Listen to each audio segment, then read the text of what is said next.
Éducation sur Sen TV, santé sur Sen TV, l'actualité sur Sen TV, politique sur Sen TV, sport sur Sen TV, religion sur Sen TV, culture sur Sen TV. Sen ay xibaar ci Sen TV.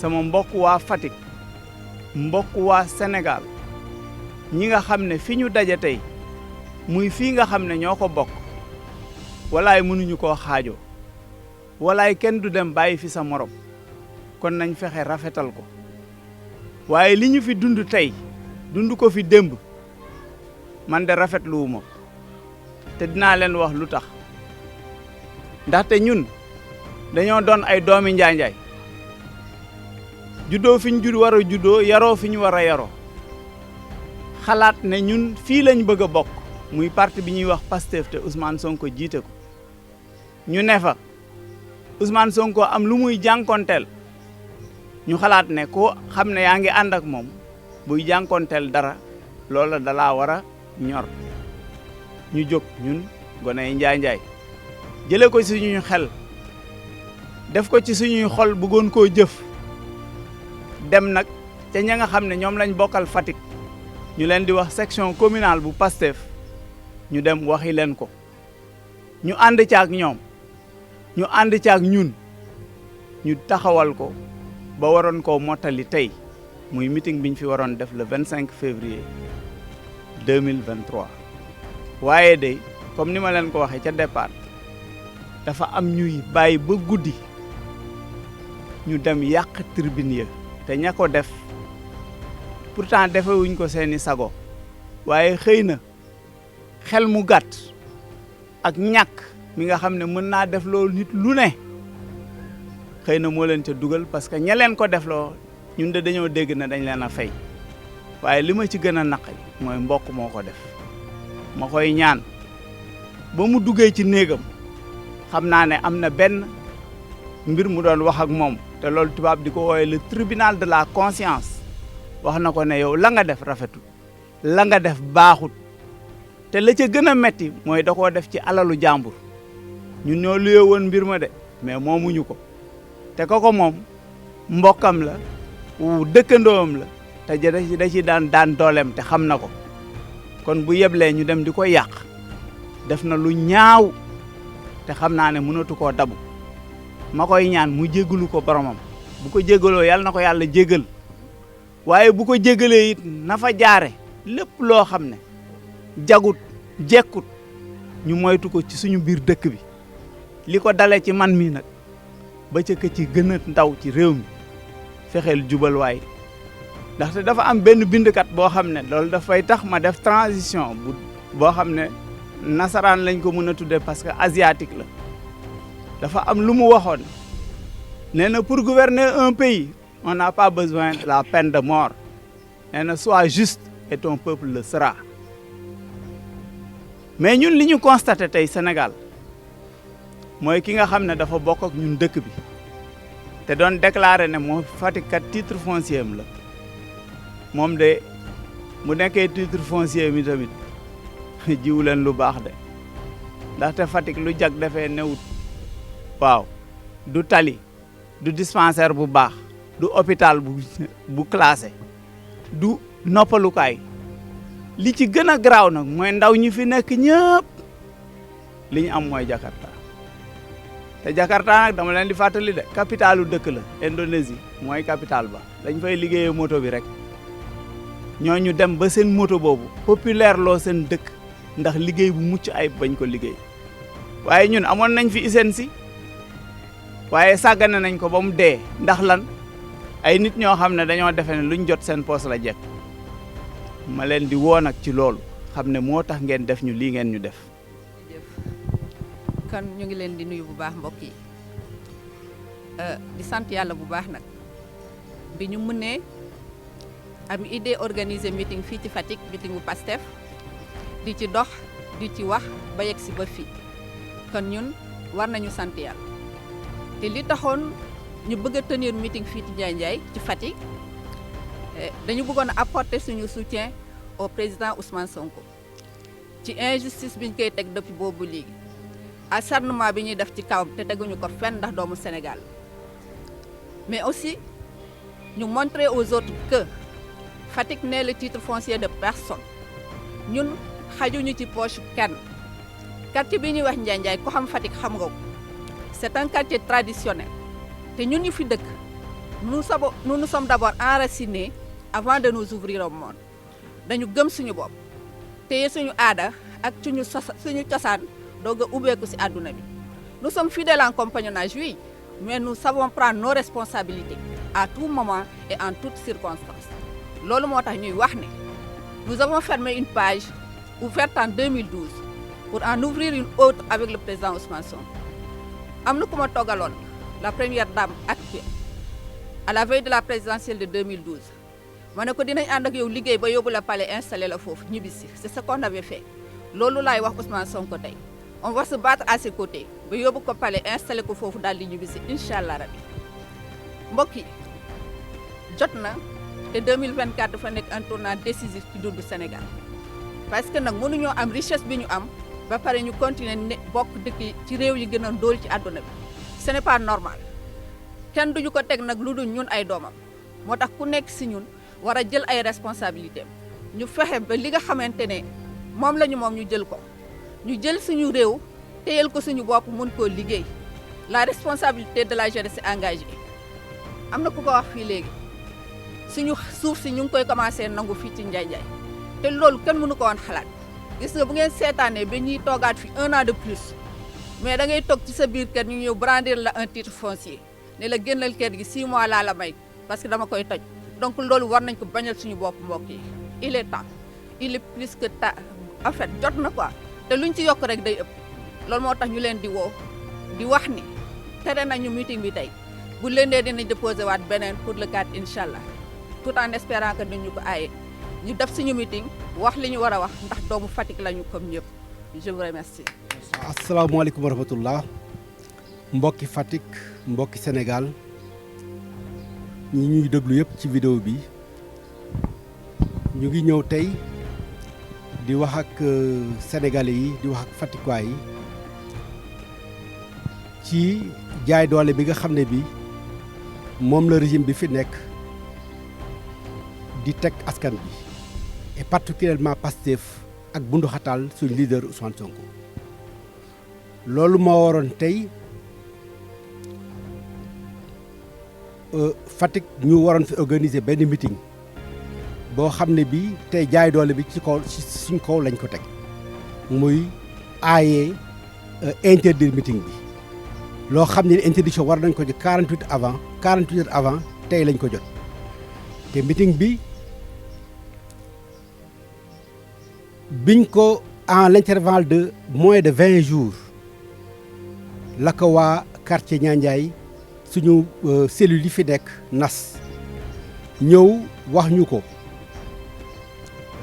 la section communale de Fatick bi nga xam man moom laa jiite bureau bi nangul leen ko ñu yegge ko waa coordination départementale ñu nangul ñu ko ñu leen kon dem leen ngeen organiser ñu def demande bi depuis le 6 février le 6 au 25 lañ organiser loolu donc initiative déggu ci 4 cellules yi Niandiaye yi nga xam ne yi am nañ ko fi ak yeneen cellules sax yu waaj a monté waat Niandiaye parce que Niandiaye ñoom jox nañ seen bopp Pastef taxaw nañ temm pour jëlee fi Macky Sall xam boo duggee ci quartier bi gis ne partout dañ fi def ay banderole rouge nga xam ne Macky Sall jeexal na fii biñ taxawee temm ci loolu wax ñu ko ñu ànd ceeg ñoom liñ ci war a def yëpp def nañ ko ñu ngi leen di féliciter di leen encourager bien entendu ñëpp ci jàpp liñ ci war a def yëpp def nañ ko macha allah ñoom nag xam nañ ne meeting bi dafa naroon réussir parce que dañ mobiliser partout l'ensemble et j'en profite aussi pour féliciter l'ensemble des cellules de Fatick des responsables des cellules de Fatick nga xam ne ñëpp taxaw nañ mobiliser wu pour meeting bi waroon mun a am succès di féliciter aussi l'ensemble de la section de la coordination départementale les sections communales de la région nga xam ne même Foundiougne waxoon nañ tey dañuy def mobiliser daal di ñëw donc ñoom sonde nañ xam nañ ne meeting dafa doon réussir succès boo xam ne bii dañ xam ne Macky Sall waa Fatick bàyyi nañ ko ci loolu nag ay responsable yoo xam ne yi depuis presque une semaine 10 jours taxaw nañ teeb mu ne kat non meeting bi dootu fi amit dañ koy saboter dama jot information bi ñu jot information bi personnellement j'ai averti le préfet j'ai averti le commissaire avertir nañ leen wax leen nañ jël ay mesures conservatoires pour bañ a yàq suñu meeting dem nañ ci ay ñoo xam identifier nañ leen dans Njanjaay ay kilifa jóge fi dem waxtaan ak ñoom pour ñu bàyyi ñu en toute démocratie ñu doxal suñu meeting mais bi gis nañ ci xaaju guddi muy acte de lâcheté lañ ñëw saboter suñu turbine saboter suñu ay installation ñun tam ba loolu découragé ñu ne ba loolu am na def nañ constat huissier bi def constat police def constat ñu ne dans tous les cas ñun dinañ meeting parce que pare nañ quel que soit dina am balaa 8h 9h commissaire woote ne jot nañ interdiction préfet envoyé na interdiction de meeting dootul amati donc muy jaay doole orchestré boo xam ne bii ci Macky Sall la jóge moom nag ñu ngi koy artu mu xam ne dëkk bi moomu ko te na bàyyi librement l'exercice de la démocratie na xam ne jeexal na wax ji mooy jeexal na mais ko xam ne ki jeexal nga te yow bi nga fi nekkee ba léegi dangay nas ji nocci di seet candidat boo war a bëreel boo mën a faagagal ku la boo mën a faagagal nga faagagal ko ci justice instrument de justice loolu daf fi war a jeex 3e mandat constitution permettre ko fi du fi amee ñun nag sax ragaluñ sax mu nekk candidat bu ko neexee ne nekk candidat mais Sénégalais yi dañu partagé dañ koy dóor mu daanu loolu moom na ko leer suñ projet Pastef bi munu ko yàq Ousmane Sonko mënulu ko dara suñ bakkan lañ ci teg Sénégalais yëpp seen bakkan lañ ci teg waaw na gëm yàlla xam ne jeexal na te ñaan nañ ko rek en tant que Faticois ñaanuñ yàlla benn yoon mu mujjee puso bi mu réer vraiment buñ sañoon en tant que Faticois nga xam ne fii la juddoo warul mujjoo puso bi mu réer waaw mujjee puso bi réer nag mooy ñu foq xar ñi nguur gi nga jóge fi salfaañe réew bi loolu vraiment ñaan luñ ko yàlla ñaan nañ yàlla ni fi ay moromam ay nawlam jóge mu jógee fi noonu ci njekk ak teraaga ak yiw ñu bàyyi sénégalais yi kuñ bëgg a tànn ñu tànn ko parrainage ñu jël ko teg ko fële loolu mooy waxe dëgg léegi procès yi muy continuer ji teg a teg loolu na ko jël bàyyi nit ñi ñu liggéey ci ak emprisonnement yi yooyu na ko teg fee libérer otage yi mu denc ci kii bi na leen bàyyi mënul tee nit ñi kenn mënut a arrêter la mer avec ses bras c'est pas possible les gens sont déterminés te moo gën a xam ne Fatick est déterminé pour le changement li am nii nag dans tous les cas on va rééditer ça dinañ ko rééditer incha allah dans les meilleurs délais te yaakaar naa ne gàllankoor du ci am buñ bëggee jàmm ci réew mi ki yàq nag ay ki nga xam ne kii moo fi indi fitna ñëpp xam nañ ko leer na ñëpp ne fitna bi APR la fitna bi Macky Sall la nañ arrêté nag. mbokki Fatick maa ngi leen di nuyu man la Boucar Diouf di coordinateur wu Pastef Fatick donc di nuyu ñëpp ñi fi teew tey di nuyu le doyen des 4 cellules de Njanjaay en l'occurrence le doyen Pape Dione di saluer la pertinence de son discours di nuyu aussi di rafetlu waxu doyen Cheikh Biteye qui est le coordinateur de la section communale de Fatick di nuyu di rafetlu aussi discours Ami Niane di nuyu tous les patriotes du département de Fatick, de la section communale de Fatick et de Ndiandiaye. Li fi xew tey nag ñëpp gis nañ ko et tous les yeux du monde entier, du Sénégal, sont rivés aujourd'hui sur Fatick. Li fi xew gis nañ ko ñun ñëpp muy injustice boo xam ne dafa ruslu Macky Sall di koy tenir en l'encontre de ses compatriotes. Mooy lan mooy li gars yi wax sànq ñu déposer légalement et à temps une demande de rassemblement. Ñu bàyyi alors quelques jeunes de l'APR sont venus introduire leur demande pour simplement avec comme objectif de perturber notre rassemblement. Ñu bàyyi ba à la veille de notre rassemblement, cela veut dire tout simplement de notre meeting, ñu génne un arrêté l'interdisant. Mais auparavant li gën a ñaaw mooy Cheikh Kanté, je vais le citer nommément, Matar Ba et les autres caciques de l'APR qui sont ici à Fatick te nga xam ne depuis ba Macky Sall nekkee au pouvoir jusqu'à présent amul lenn loo xamante ne def nañ ko luy njëriñu Fatick, luy njëriñu habitants yu Fatick, luy njëriñu askanu Fatick, luy njëriñu jeunesse su Fatick. Mais aujourd'hui lan lañ am leneen mooy lu ñuy bakkoo Pastef Fatick du exister dans le département de Fatick et dans la commune de Fatick. Lépp lu ñu lal ñu ñëw lali ko dem auprès du président Macky Sall di koy bakkoo te loolu seen ñàkk fayda la. Askanu Fatick lu ñu leen di xaar mooy ñu ñëw investir dans Fatick pour que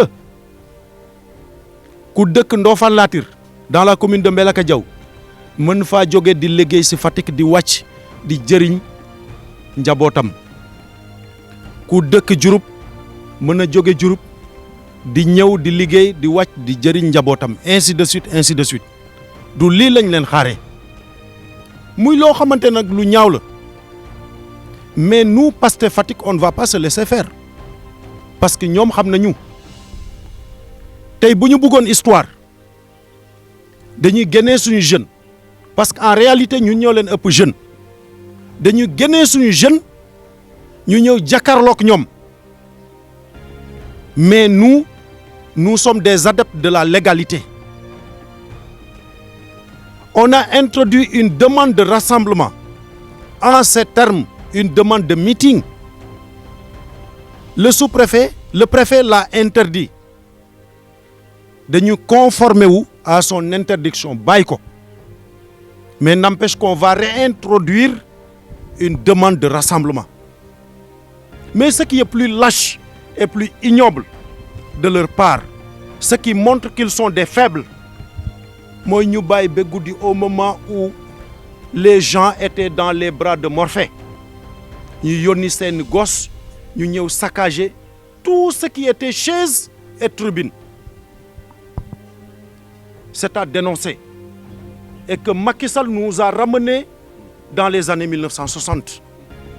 Dafa ruslu liñ ko doon xaare biñ koy fal di jubilé en 2012 mooy mu ñëw investir ci Fatick ainsi que dans les autres départements de la région ainsi que dans les autres régions loo xamante ne ndaw ñi dinañ ci jàpp liggéey ci jëriñ seen waajur mais pas mu ñëw di instrumentaliser ay autorités déconcentrées ñoo xamante ne elles devraient être là pour le contrôle de toute la population du Sénégal mais malheureusement ñuy ñëw di wëy ci ndigalu Macky Sall lu ruslu la. C'est désolant que le Sénégal se trouve dans cette situation au XXIe siècle. Et je pense que ce sont toujours les hommes politiques qui nous déçoivent. On ne va pas se laisser faire. Parce que Macky Sall est devenu faible dans le département de Fatick et dans la commune de Fatick même. Et il sait que PASTEF est en train de prendre de l'ampleur.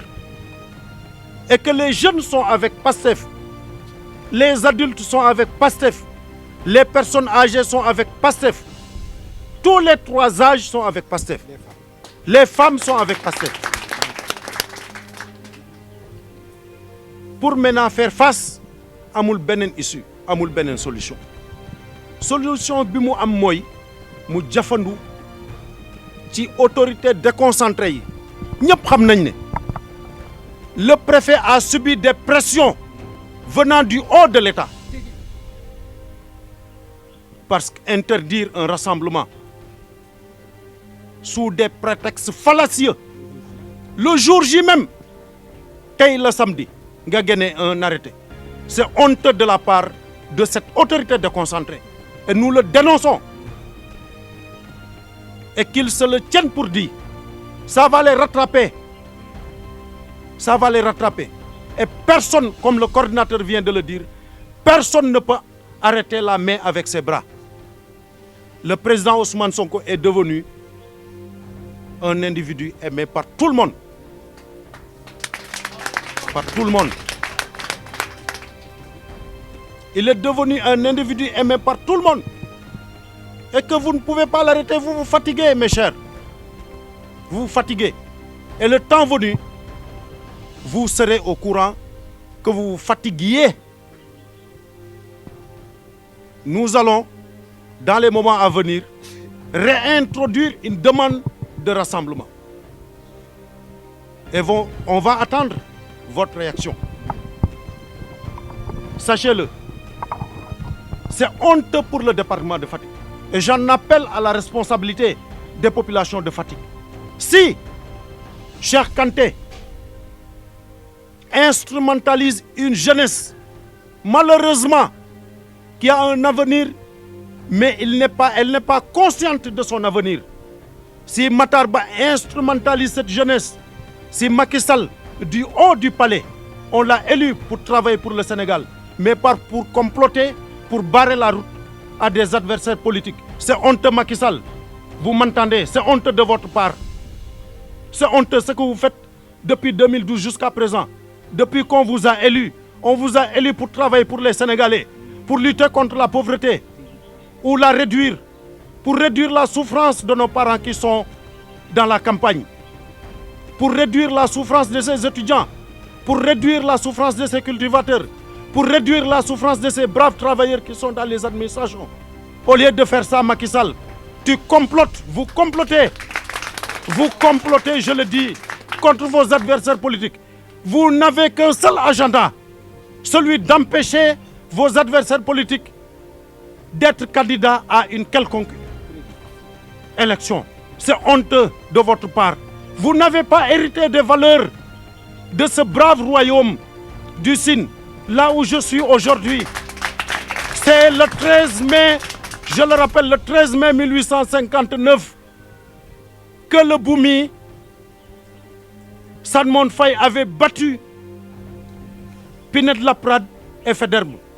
Et ce jour, à Djilas,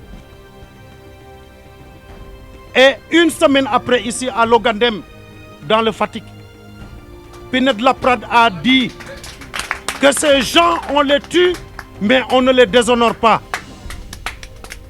Monsieur le président Macky Sall, vous nous faites honte. Vous qui êtes né à Fatick, vous avez grandi à Fatick, vous avez étudié à Fatick, vous avez réussi grâce aux valeurs que le royaume du Sine vous a inculquées. Et aujourd'hui, vous venez payer aux habitants du Sine cette ignoble attitude. Le Djaï Dole. Que cela cesse. Et où on va le faire cesser par tous les moyens légaux. Il faut que cela cesse. Vous pensez que ici c'est votre titre foncier? Vous vous trompez.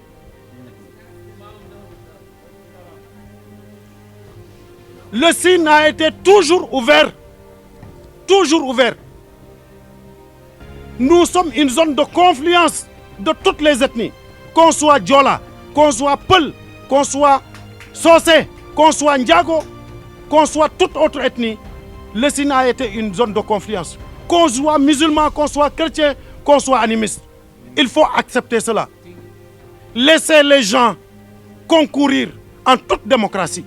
Et c'est ça qu'on vous demande.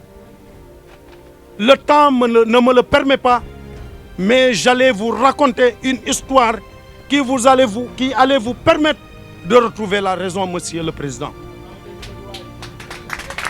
Vous dites que, Monsieur le Président, mais vous ne savez pas la signification.